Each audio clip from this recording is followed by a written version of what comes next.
নামৰ এখন গাঁও আছিল আৰু সেই গাঁওখনত ৰতন নামৰ এজন খেতিয়ক আছিল।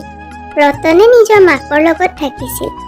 ৰতনে খেতি বাতি কৰি নিজৰ জীৱন যাপন কৰিছিল। দুপৰীয়া সময় হৈছিল।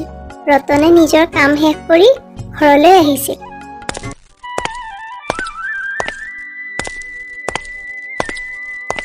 ঘৰত আহি ৰতনে দেখিলে যে মাকে বেহুচ হৈ পৰি আছে আৰু তেতিয়াই ৰতনে ক'লে, মা, কি হ'ল তোমাৰ?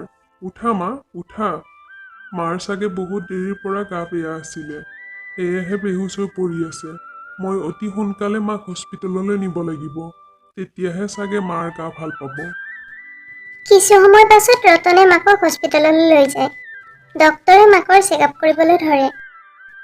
ডক্তৰে মাকৰ চেকআপ কৰি ডক্তৰে ৰতনৰ ওচৰলৈ আহে আৰু ৰতনক কয়, ৰতন, তোমাৰ মাৰ এটা বহুত ডাঙৰ বেমাৰ হৈছে।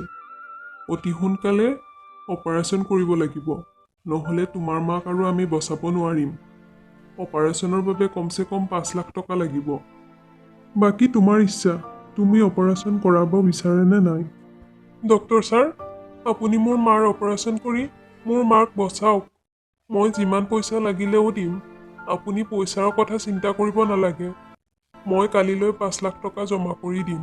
আপুনি মাত্ৰ মোৰ মাক বচাওক।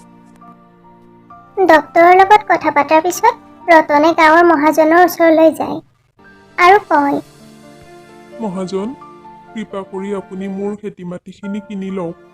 মোৰ পইচাৰ বহুত প্ৰয়োজন। মোৰ মাটিখিনি কমচে কম 10 লাখমান টকাৰ হ'ব। আপুনি মোৰ পৰা 10 লাখ নালাগে, 5 লাখ টকাত কিনি লওক। মই অতি সোনকালে মাটিৰ কাগজত চহী কৰি আপোনাক দি দিম। এতিয়া মাত্ৰ আপুনি মোক পইচাখিনি দি দিয়ক। কিন্তু ৰতন, তুমি 10 লাখ টকাৰ মাটি যে 5 লাখত বিক্ৰী কৰিছা, কি হৈছে? তোমাৰ পইচাৰ বহুত প্ৰয়োজন নেকি? নে কিবা ডাঙৰ বিপদত পৰিছা? কি হৈছে ৰতন? মোক কোৱা। মহাজন, মোৰ বৰ ডাঙৰ বিপদ হৈছে। মোৰ মাৰ গাত বহুত ডাঙৰ বেমাৰ হৈছে। অতি সোনকালে মাৰ অপাৰেশ্যন কৰিব লাগিব আৰু ডক্তৰে কৈছে অপাৰেশ্যনত বোলে 5 লাখ টকা লাগিব। সেয়েহে মই মোৰ মাটিখিনিয়ে বিক্ৰী কৰিব বিচাৰিছোঁ। মই অহাকালি হস্পিটেলত 5 লাখ টকা জমা কৰিব লাগিব। সেয়েহে মই তাড়াতাড়িকৈ মোৰ মাটিখিনি বিক্ৰী কৰিবলৈ আপোনাৰ ওচৰত আহিছোঁ আৰু আধা দামতে বেচি দিম। ঠিক আছে ৰতন, মই তোমাৰ মাটিখিনি কিনিম। পিছদিনাখন ৰতনৰ মাকৰ অপাৰেশ্যন হৈ গ'ল আৰু কেইমাহমান পাছত ৰতনৰ মাক ঘৰলৈ আহে। ৰতন আৰু মাকে বহি কথা পাতি আছিলে।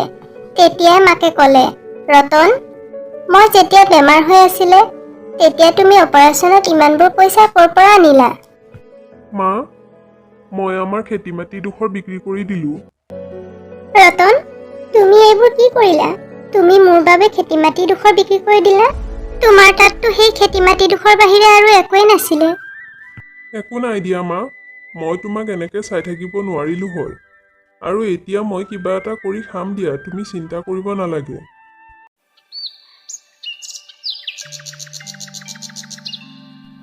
কেইদিনমান পাছত ৰতনে গাঁৱৰ পৰা চহৰলৈ বস্তু নিয়া কাম এটা কৰিবলৈ ধৰিলে। এবাৰ ৰতনে কাম কৰি ঘৰলৈ আহি আছিল। তেতিয়াই ৰতনে এজন তান্ত্ৰিকক লগ পালে।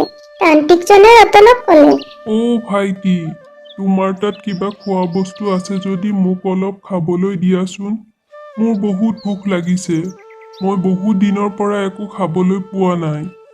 এয়া লোৱা, মই মোৰ মাৰ বাবে চিঙৰা আনিছিলোঁ। এয়া তুমিয়ে লৈ লোৱা। আৰু তেতিয়াই হঠাৎ সেই তান্ত্ৰিকজনৰ জাগাত ভগৱান শিৱ প্ৰকট হৈ পৰে আৰু ভগৱান শিৱই ৰতনক ক'বলৈ ধৰিলে, পুত্ৰ ৰতন, মই তোমাৰ পৰীক্ষালৈ আছিলোঁ আৰু তুমি এই পৰীক্ষাত পাছ হৈ গ'লা। এতিয়া মই তোমাক আশীৰ্বাদ দিব বিচাৰোঁ যে তোমাৰ জীৱনত কেতিয়াও ধন সম্পত্তিৰ কমি নহওক।